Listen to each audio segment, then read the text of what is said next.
My name is Lori Morrow. I am the owner and operator of Uplift Fitness, and today we are going to talk about squatting.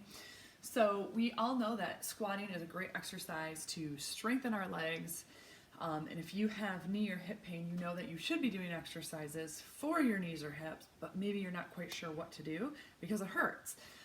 So I'm going to offer you a couple tips and a couple things today that might help you with that squat. So the first thing that I want to talk about the squat is what I see a lot of women do when they first start is they either assume a position where their toes are straight ahead and they're right under your hips, all right, and they're going into their squat. If you've done a lot of group fitness classes, this might kind of be what you're kind of used to. So that's a common mistake. We're going to talk about what to do instead of that. Another common mistake that I sometimes see is that women go way too wide with their feet, like they're a power lifter. So if you learned about working out with weights from a boyfriend or somebody that was a power lifter, you might be used to doing this kind of squat. And I also see women that think that they're back in ballet class and they'll turn their toes like this and they're doing these, okay, like they're doing pliés. So that may be straining your knees as well. So a great place to start is with the box squat, which means that you have a bench behind you, or maybe even a box, or even a chair. And we like to put this behind you because it gives you something to shoot for with your hips, learning how to push that weight behind you. I see a lot of women, I talked about those other mistakes, but sometimes women will kind of get into this position where they're kind of coming like this into their squat, or they're kind of tucking their butt underneath. And we really want to shift those hips back, and this takes a lot of pressure off the knees, okay? So no Urkel movements, okay, where you're kind of tucking your butt under and those knees are going forward.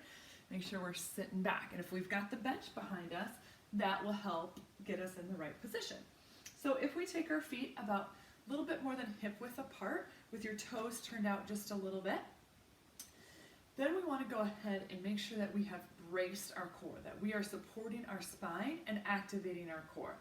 So what you want to do is go ahead and take a deep breath in. Exhale, and as you exhale, kind of feel that core tighten, and then one more breath in. So I'll do the whole thing.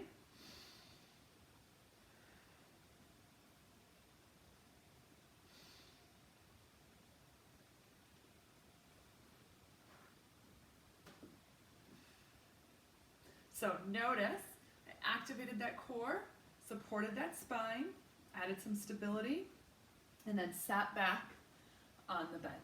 So I got my toes turned out just a little bit, not too much. Obviously I'm sitting back on pushing my weight back, pushing through the heels, stand back up. Push down into those heels, come back up. So I'm going to go through what this would look like if you were going to do a full set, including that bracing at the beginning, because it's not a full 3 breaths once you get going. So we're going to go ahead and take an inhale, exhale. As you exhale, kind of feel the belly pushing out and these muscles contracting, and then one more breath in, and then we kind of just breathe with the exercise. So take a nice deep breath in.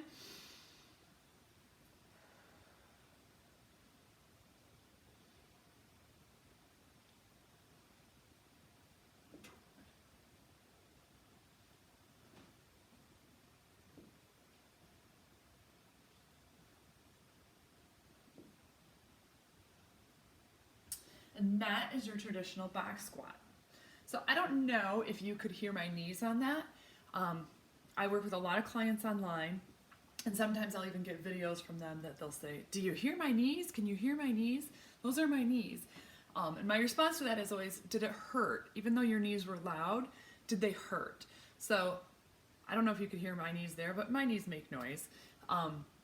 It doesn't hurt though, okay? That's always an indication. If something hurts, we want to stop doing it.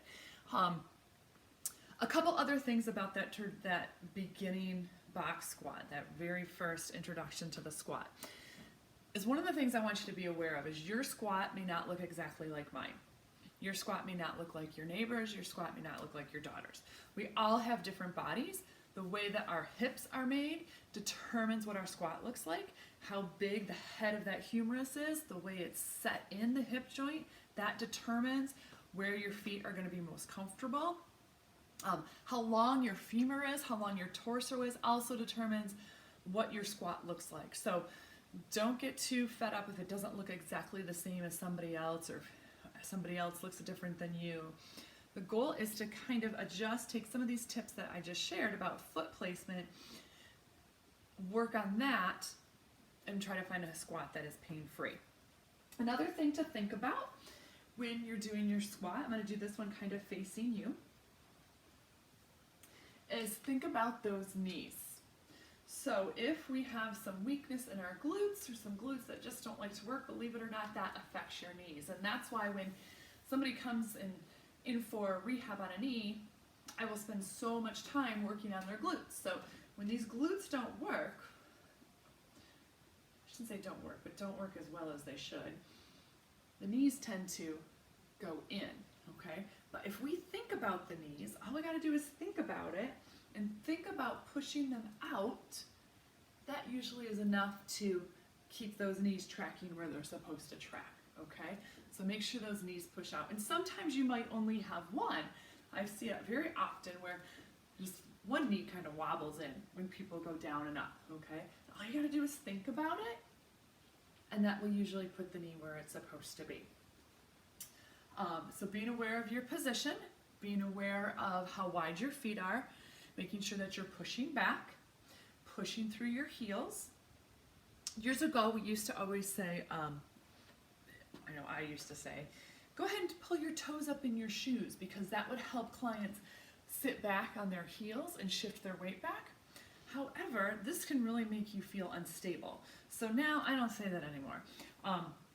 But I will continue to encourage you to push through your heels, but leaving your toes on the ground.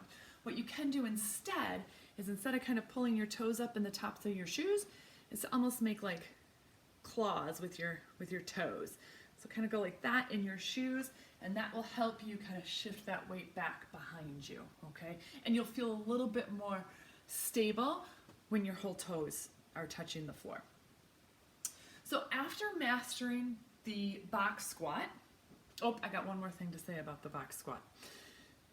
The other thing about the box squat is make sure you're not slamming, okay?